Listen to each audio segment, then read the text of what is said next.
John Clark from the Partnership for Transparency Fund.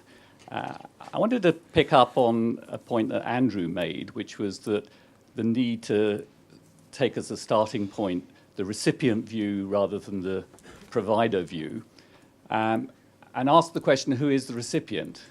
Because if the recipient is governments, then that takes us in one direction. But if the recipient is the achievement of the Sustainable Development Goals, in other words, actually ultimately citizens and benefits for citizens, then I think it leads to a different direction.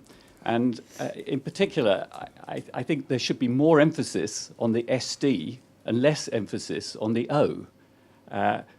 In terms of achieving the Sustainable Development Goals, the key question is what flows are related to that, either positive or negative. Andrew mentioned philanthropy, but actually if you look at international philanthropy flows, that amounts to something like $59 billion a year. I just looked at the philanthropy within the 3 largest Asian countries, and that comes to about $25 billion a year. Now that, you may say, is irrelevant to official debate, but it isn't, because official policy influences the policy environment for civil society, the policy environment for philanthropy. So I think governments and official agencies should be accountable for what they're doing to enable philanthropy to thrive, enable civil society to be free and to be unencumbered. And countries where that is the case are more likely to achieve the Sustainable Development Goals than elsewhere. A small proportion, let's be honest, a small proportion of foreign direct investment, a small proportion of private flows of all kinds are likely to be relevant to the Sustainable Development Goals, but a high proportion of international private philanthropy is likely to be. On the other side, if I can just add one final point, there are negative flows as well as positive flows.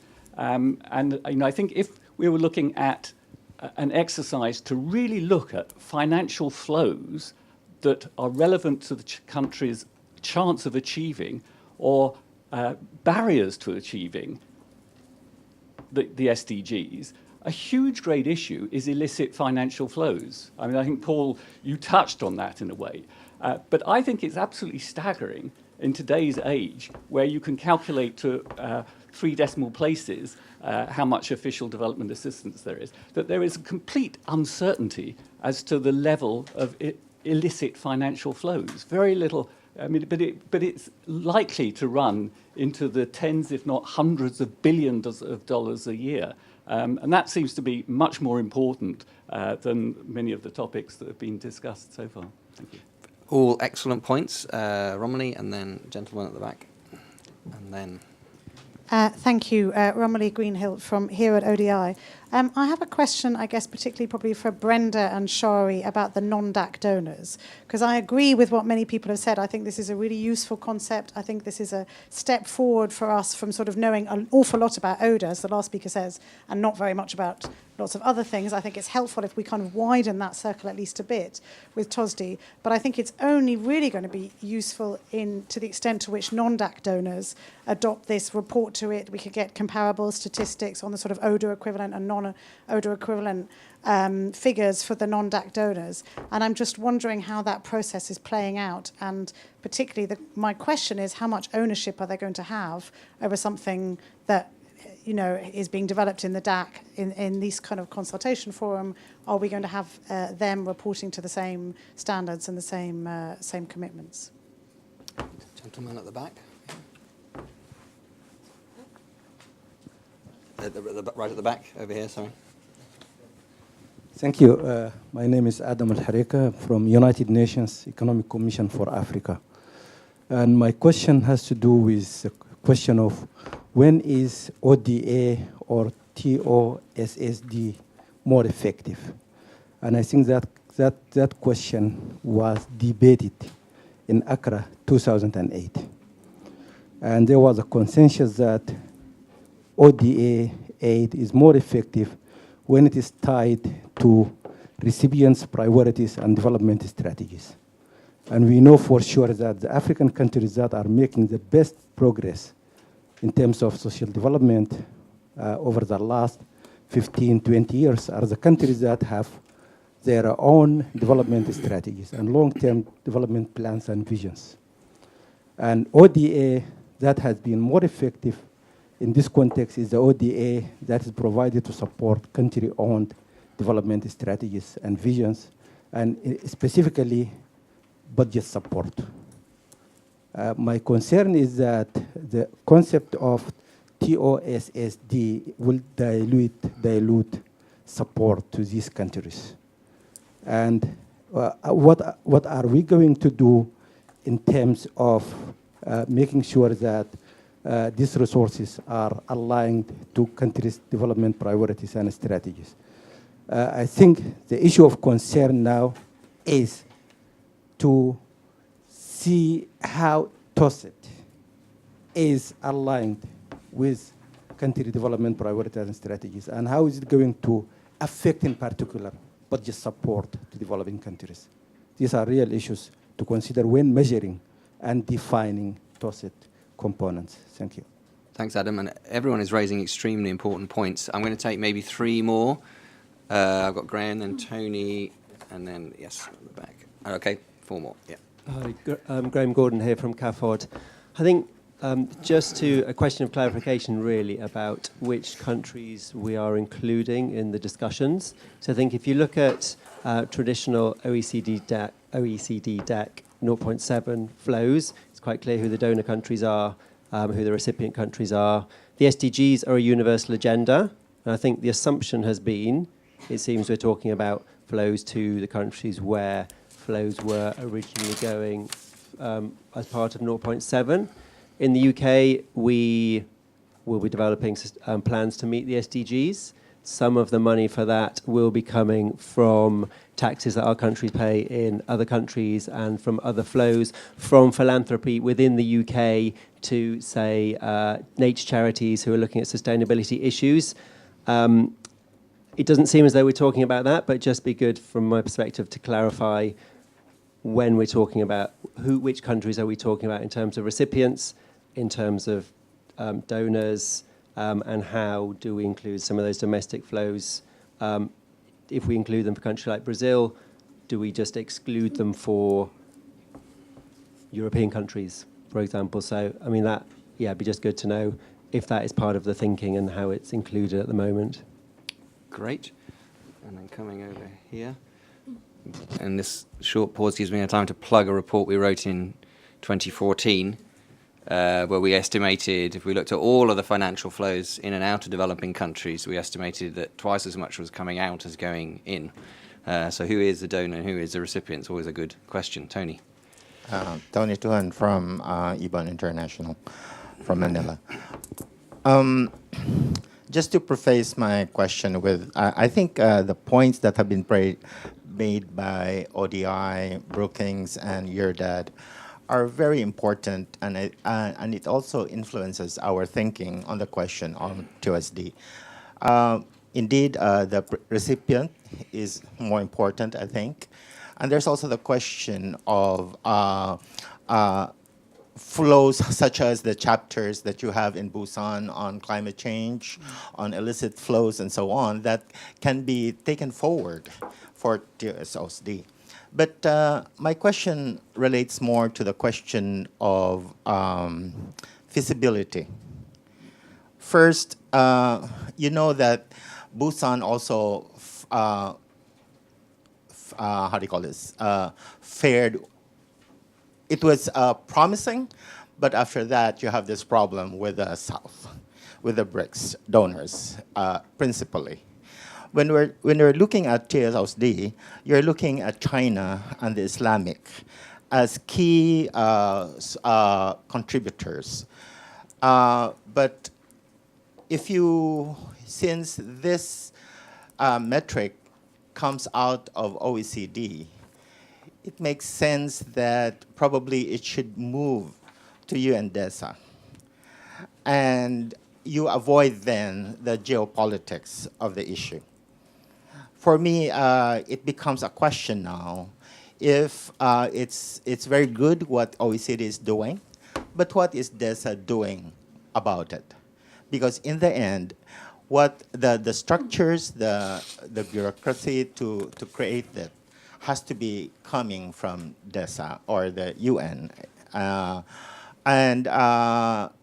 It becomes problematic if you're looking at a recipient perspective.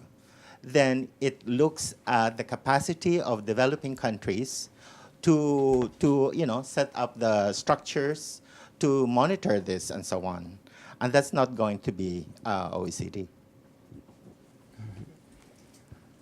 Okay, I think here, and then you're next. Thank you. Thank you. Jérôme Leroy, I'm from the European Commission. I'd like to make a few remarks on what's been said so far. As we all know, ODA captures only a relatively small percentage of development finance flows. I've seen studies that say only 2.5%. I don't know whether that's totally true, but in any case, we know there is much more in development finance than just ODA. So TOSSD should be seen as an intellectual exercise to understand a little better what's beyond ODA, to open the black box. I can quote you about 2,000 kilometers worth of railway projects which are taking place right now in Africa, right? Djibouti to Addis, Mombasa to Nairobi, and the Nigerian coastal backbone. So that's 2,000 kilometers of railway worth 15 billion euros approximately, and we know very little about how they are funded and what all the parameters. So the idea is that the black box is there, and there is a need to open it. So from that perspective, TOSSD should be seen as a number of building bricks rather than as a single indicator. Ultimately, there may be several TOSSD because of the technical difficulty there is to reconcile the different perspectives. So from that standpoint, we should include mobilized finance. I think there is these are flows that would not take place if they were not triggered by public investment and public mobilization. So they are part of the picture. Global public goods, as far as they are developmental and as far as they impact the developing world, should also be part of the picture. And as far as the perspective is concerned, I think the provider perspective is important just as much as the recipient perspective is. Ultimately, we may need both. Actually, we will need both because none of them will give us a comprehensive picture. So the idea is that, and even if they don't reconcile, they both will enable us to understand better. And it's not about having a bigger TOSSD than your neighbor. It's about understanding how development finance works. Ultimately, we have also a duty to keep it simple. I know that it sounds, this debate, even this morning, it went immediately very complex. Right away. So we need to keep that in mind, and we need to keep it as simple as possible. Hence the idea of keeping with gross flows. Now I know that this is open for discussion, and this is not a closed subject. But if we start to go into net flows, we will end up in the same sort of this technical discussion we are stuck with the ODA discussion right now in private sector, which is interesting but very complex. So the idea is that if it's about understanding things we don't know anything about right now, let's not hesitate to keep it as simple as possible. This is work in progress anyway. In the EU institutions, we did a pilot on the subject based on 2014 figures. We ended up with a TOSSD without mobilized finance at ODA plus 8%, and with mobilized finance included at ODA plus 48%. So the idea is, to us, it's quite clear that to make the exercise worthwhile, we should actually include as much, keep the perimeter as broad as possible. And I take all the arguments against, we do not want to replace ODA. That's pretty clear to us. ODA remains the gold standard of development finance. TOSSD will help instead of being detrimental. Thank you. Thank you very much. Finally, gentleman here. Thank you very much. Yeah, it's fine. Yeah, thank you very much for giving me the floor. Myself, Abul Mansur Faizullah from Bangladesh, working in Economic Relations Division in the Ministry of Finance as Additional Secretary. Actually, I would like to have just a little query with regard to the official cooperation we are getting from OECD member countries. Mike, actually, Two types of economic cooperation generally we do receive to being a member of the recipient country. One is like grant and loan. But today, one of the primary objectives of a TOSSD is maintaining transparency and accountability. In most cases, what do you see? The development partners, they used to ask the recipient country to maintain the transparency and accountability. But at the same time, we try to see whether the development partners, they're also maintaining the transparency and accountability to the recipient country. That's a simple question I would like to have to you today for discussion. Thank you very much. That's a really good point.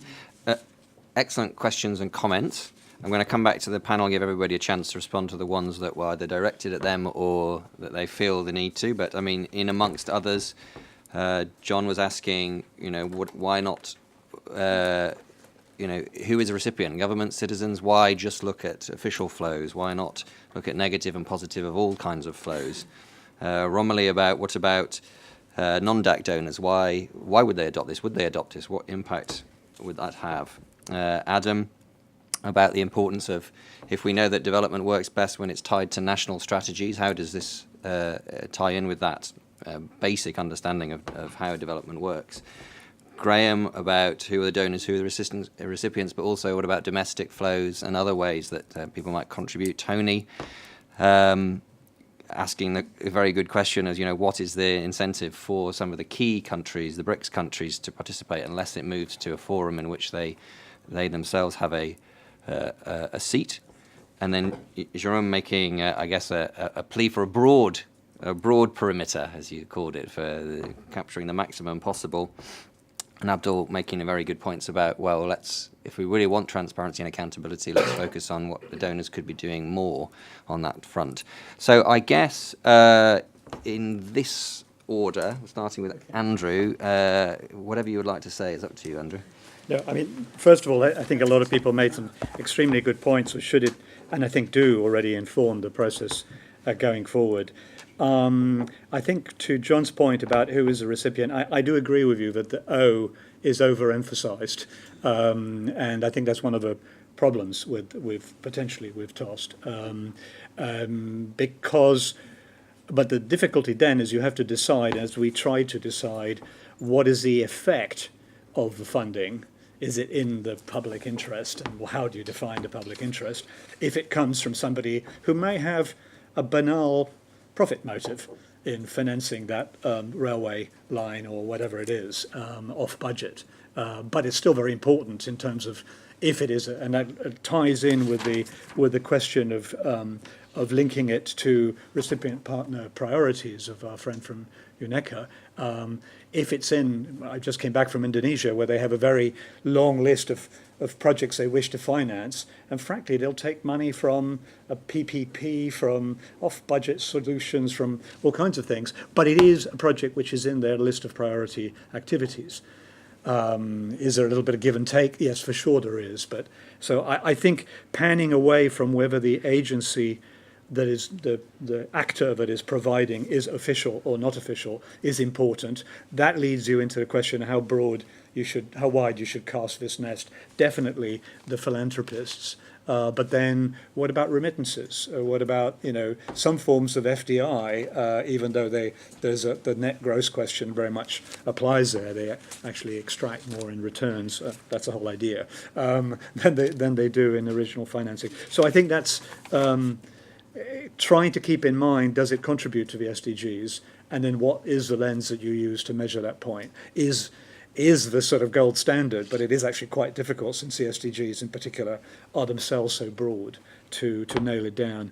Tony made a very good point on BRICS providers. I mean, I would go even further upstream, sort of on the what's in it for me. Why in the world would MOFCOM in China be interested in sharing their data on particularly non-grant assistance from the CDB and from others? And somebody told me last week that in the One Belt, One Road, there are now 40 large Chinese banks engaged in financing, 40. And God knows where you get the information about that. You can sort of comb the papers to try to get announcements that may or may not materialize. So it's incredibly important to have them in from the word go, but we have to really think a bit harder as to whether it's in UN space or whether it's in some other space. Why would they, what's a payoff for them? Is it the payoff? Is it recognition? Is it being able to say, look, you know, I don't do ODA, but I do this other stuff, and it's very important and large and growing? You think there would be some discussion you could have about that? I'll stop there and pass on.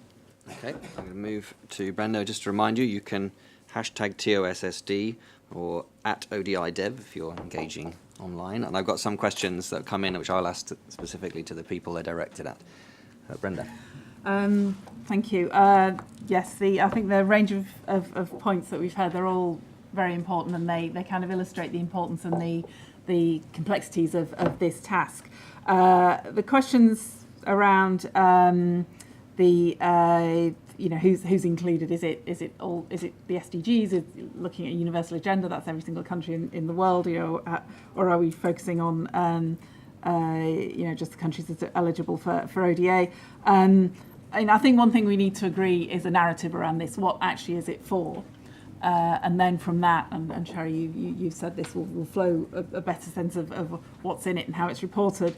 But I think it also shows that we need to report more things full stop. So we can have the TOSSD measure, but also there needs just to be more information. I mean, a bit like the CGD, Commitment to Development Index, actually more focus on accurate and credible information in general.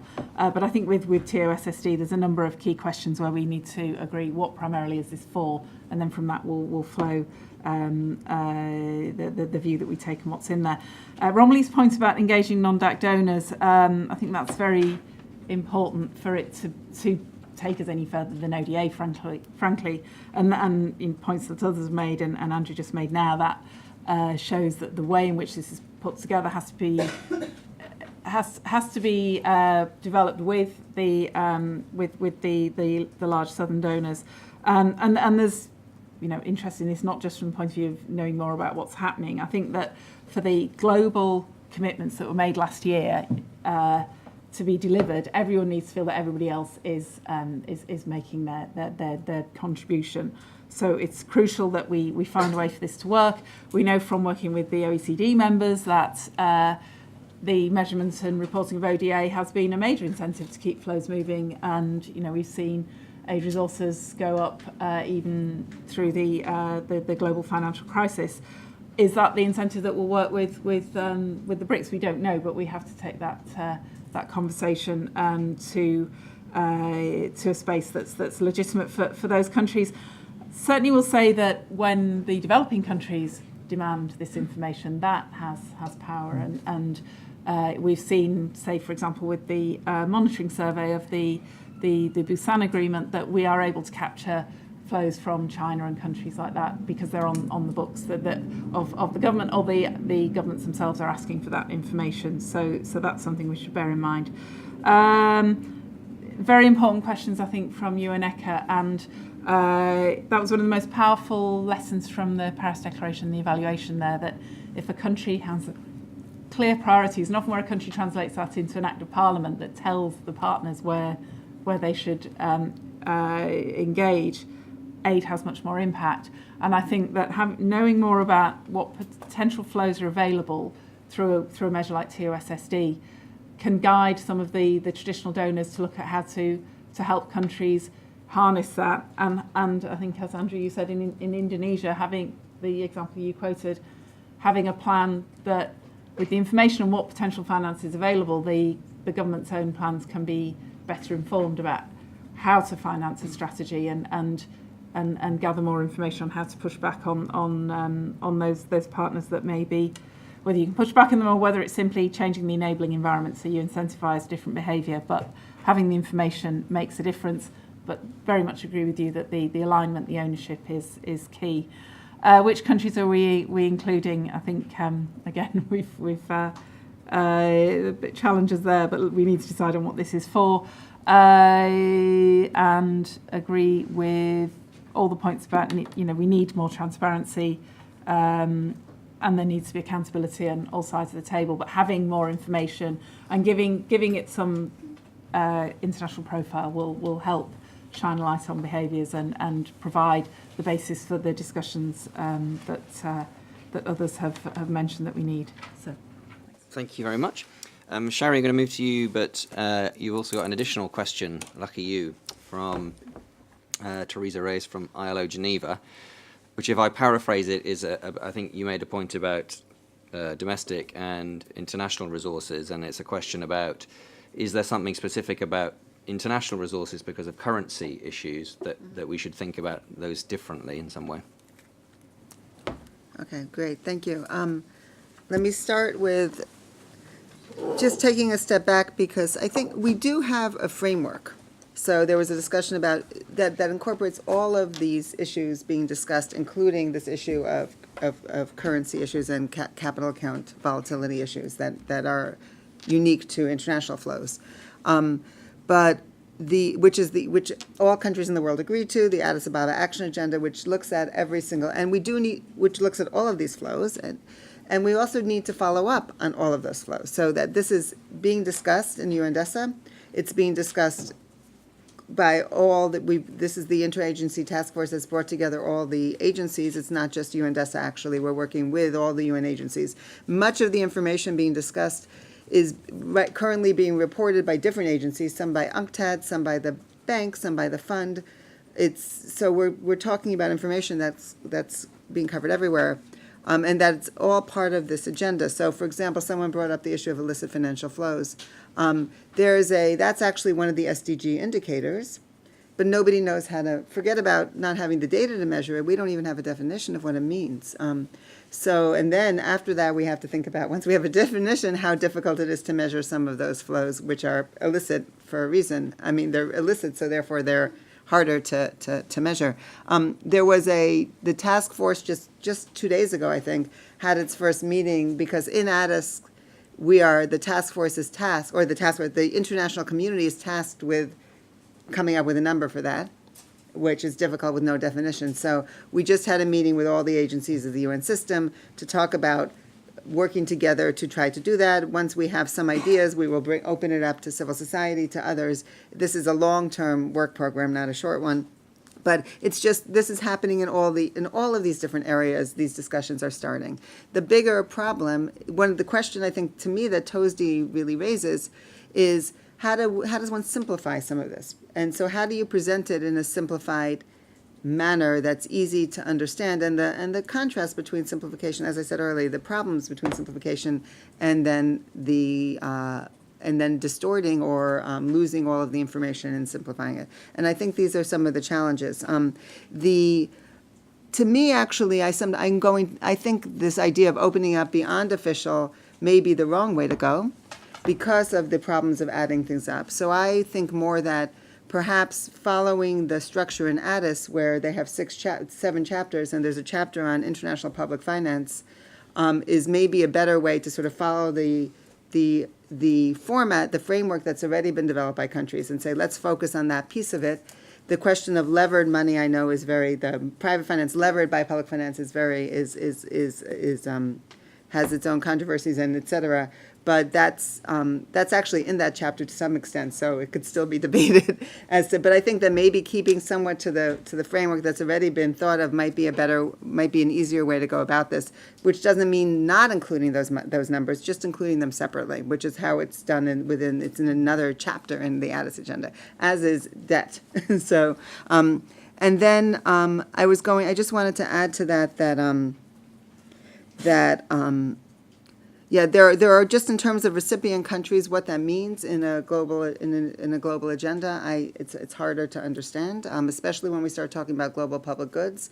Are we adding those in a recipient perspective? Who's the recipient of those? It's again this country question comes up. But even in the SDG indicators, we have a problem because several of the indicators refer to developing countries. We again don't have an internationally agreed definition of who's in that group. So even within very basic ideas where there is now discussions within UNDESA as to what do we count when we talk about developing countries, because there are SDG indicators that have to be followed up on that talk about developing countries as a group, and there's no clear set of who belongs in that group and what numbers we should be adding up. So these questions exist, and hopefully that this discussion and the discussions happening in the UN can try to come up with the same. It's to try to be somewhat consistent would be very helpful as we talk about throwing around different numbers from different organizations, et cetera. though that's probably one of the biggest challenges, since every agency has their own way of doing it, and it's going to be very difficult to change those. And then the final thing I just wanted to say is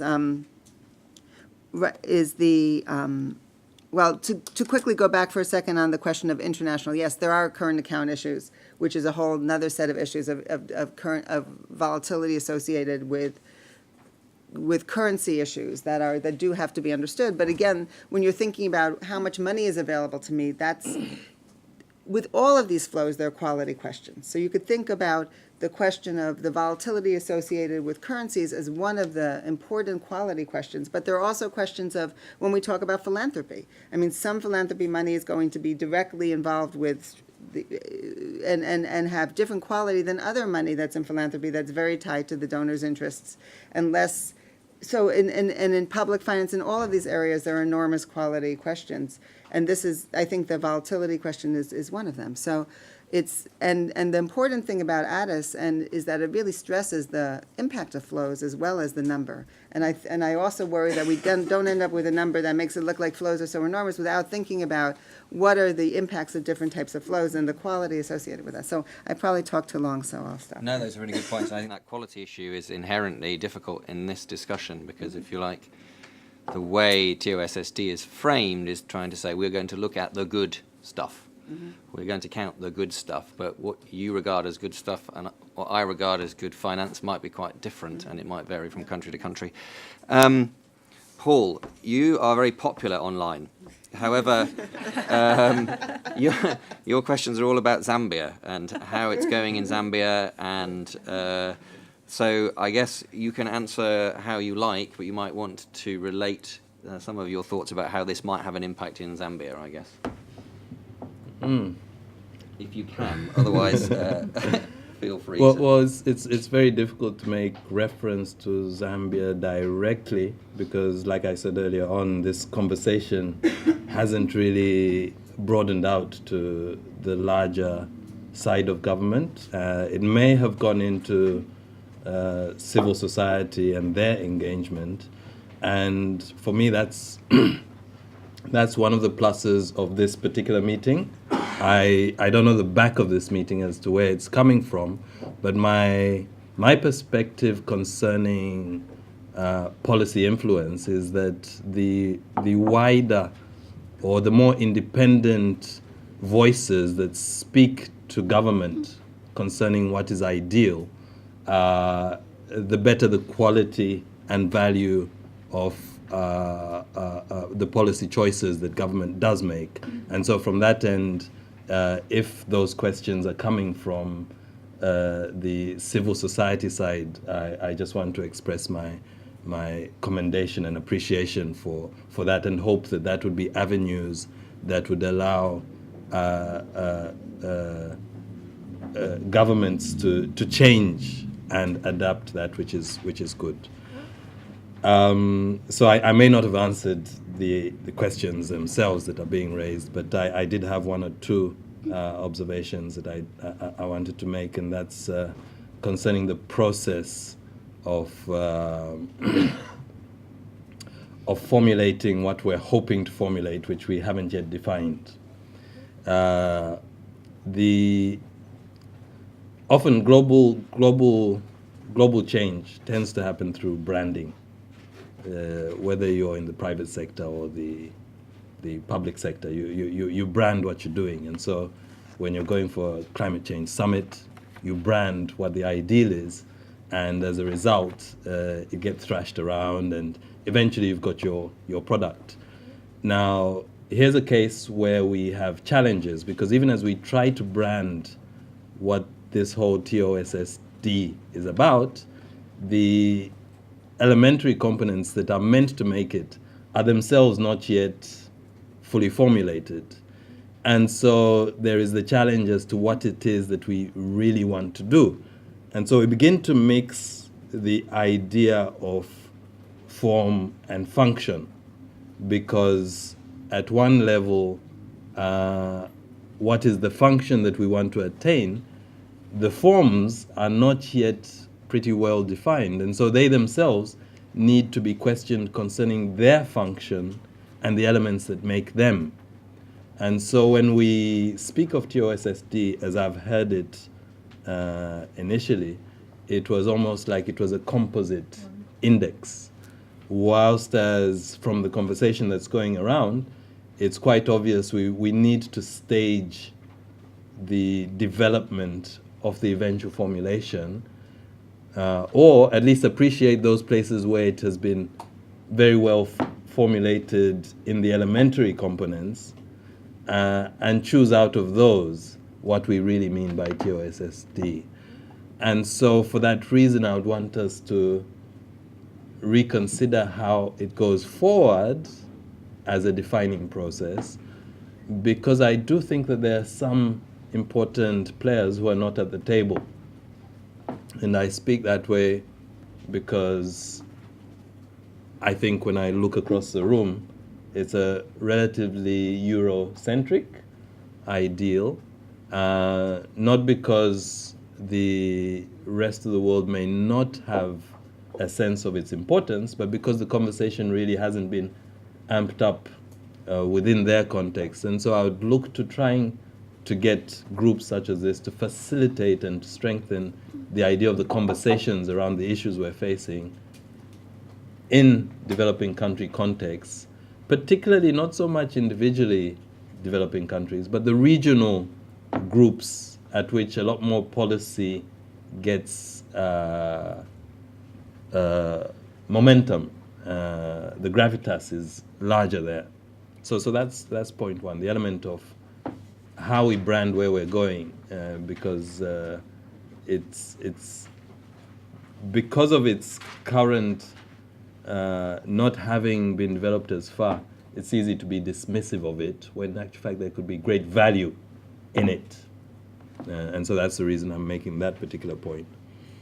The other is how to begin thinking about that earlier point I made of theory of change. We often want to think of the theory of change as unidirectional, but the conversation around the table has provided opportunity to see that actually there are multiple theories of change within the conversation of TOSSD, and often we use democracy to show what our ideal should be. We say, okay, what does everybody feel would be important? And people tend to feel those things that are important because they're most comfortable with and because there's enough information about. But in the cases such as we have here, where there's not as much information and there isn't enough global oomph. I don't know what that means, but there's not enough to take us in the direction of opening up where things are not transparent. Then it questions whether we'll be able to achieve what we really want to achieve, and so we go back to the political economy, the people who tend to choose what we should and should not do, and how to make them appreciate the storyline that underpins this whole, I'm calling it theoretical framework because it's not yet conceptual in the sense that there's so much we don't know. So I don't know how to summarize what I've said, but I hope people get the picture. Thank you. I think that's really valuable. I would summarize it. There's a sort of potential trade-off between what people are comfortable with or what we might be allowed to, the powers that be might want to do, and versus what might actually be needed. And that's the kind of tension that exists, I guess, in this exercise. Sarah, you have the penultimate word before I come back to Brenda to tell us about the process. All right, so I'm not going to try to respond to everyone's great comments, as some of my colleagues have already done that. I think there was one of the points I really wanted to pick up on is this point around kind of, again, what is the ultimate purpose of TOSI, and is it, as the first gentleman said, is it focused on official flows, or should it be broadened out? And I think that's really a key question right now, because reading the TOSI compendium and seeing kind of what's been kind of laid out as for what TOSI could potentially be, I think it's kind of murky and confusing right now. I mean, if you look in the TOSI compendium, at one point, they mentioned a potential use of TOSI as to be kind of the international data standard for measuring development finance. But at the same time, again, it's also only kind of focusing mostly on official flows, and leaving out a lot of other potential development finance flows, which are, already in the Addis Ababa Action Agenda, including flows like remittances, including other private finance impact investing that might be going particularly to development activities. It's leaving out the private philanthropy and individual contributions to NGOs that are going directly to developing countries, et cetera. So there are a lot of flows that definitely aren't included. But at the same time, I feel like TOSI is kind of trying to straddle the line by suggesting that it could potentially include one aspect of these other development finance flows in trying to include kind of the private finance that is mobilized by donors, which is potentially massive amounts depending on the way you measure it. Are you just measuring the subsidy that donors are giving, or are you measuring the full amount of private flows? And I feel like this is potentially misleading and kind of erring on the side of giving donors more credit whilst not giving a full picture of all the different flows. And I think that, maybe there is a utility and simplicity in focusing on official flows and broadening it out to cover these additional flows that aren't particularly well reported or don't have a lot of attention right now. But if that's the case, then we need to focus on those official flows and not confuse it by bringing in the private financing and mobilization that should be reported separately and is important to know about, absolutely, and should be transparent. But again, shouldn't be lumped in or confused with what the official flows are. So I think that's one of the most kind of crucial things for us to decide, should this be an attempt at kind of looking across all development finance flows? And, if so, there's a lot more questions that we need to address and answer there. Or is this purely just looking at official flows, in which case, let's make sure to keep this pure? I think that's very well expressed, one of the central dilemmas. Brenda, tell us about what's going to happen in the future and how other people might continue to be involved. Okay, well, we will continue working on the particularly the technical aspects of crafting TOSSD, but also we will have more consultations like this with more partners around the world, because as I think everyone has underlined, it's essential that we have all the right voices around the table. On a technical level, we've been working with provider countries, including Denmark, France and the EU, and with partner countries, including Senegal, to look at the technical application of the concept. And we've also had a number of expert workshops and discussions, including in a UN context. We had an online consultation which closed on the 9th of September, and that got a lot of attention. We got comments from 30 different organisations and experts, governments, partner countries, civil society around the world. We're going to have further consultations over the coming months. Examples include an event in Bangkok at the end of October, which is the regional consultation for the high-level meeting of the Global Partnership for Effective Development Cooperation, and we'll partner with the Asia-Pacific Development Effectiveness Platform there.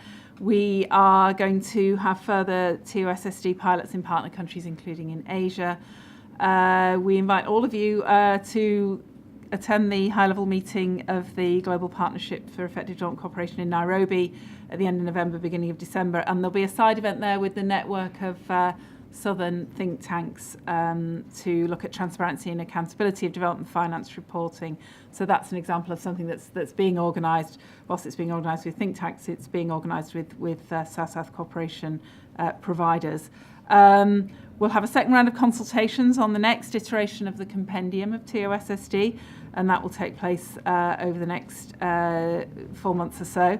The aim with that is that it informs a number of major international events next year, where we will work to get further buy-in and further views and shaping of the concept. So that includes the Financing for Development Forum, the High-Level Political Forum, and the high-level meeting of the DAC. The technical work will continue in partnership with all actors, particularly Shari and others on the other side of the Atlantic. And what we need to do in 2017 with all of you is agree on the building blocks for TOSSD and start discussions on how we govern the measure.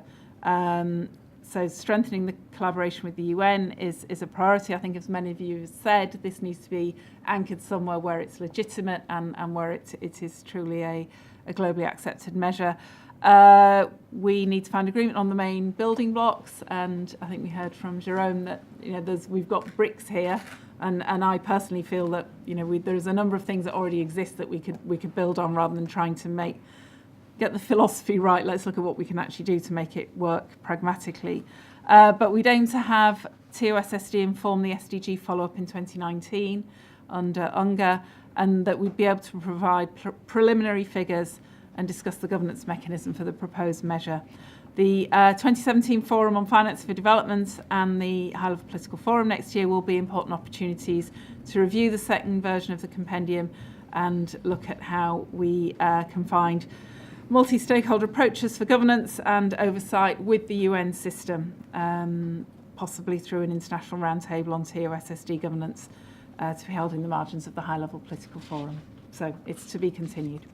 Okay, and it's all on your website, I think. Yep. If you want that information, I would humbly suggest my one comment would be that I think what I've taken out of all of this discussion is there's a great deal of interest, but also a great deal of uncertainty, quite fundamental uncertainty about why we're doing this, what impact there will be, and what would be measured and what would not be measured. And so I think those are kind of quite important things to work out how you get a process that gets to some more consensual agreement about that, and you might need a little bit more time than you think, I have a feeling. I just want to say two things. First, to say thank you very much to the panel, particularly those who've come a long way to be with us today.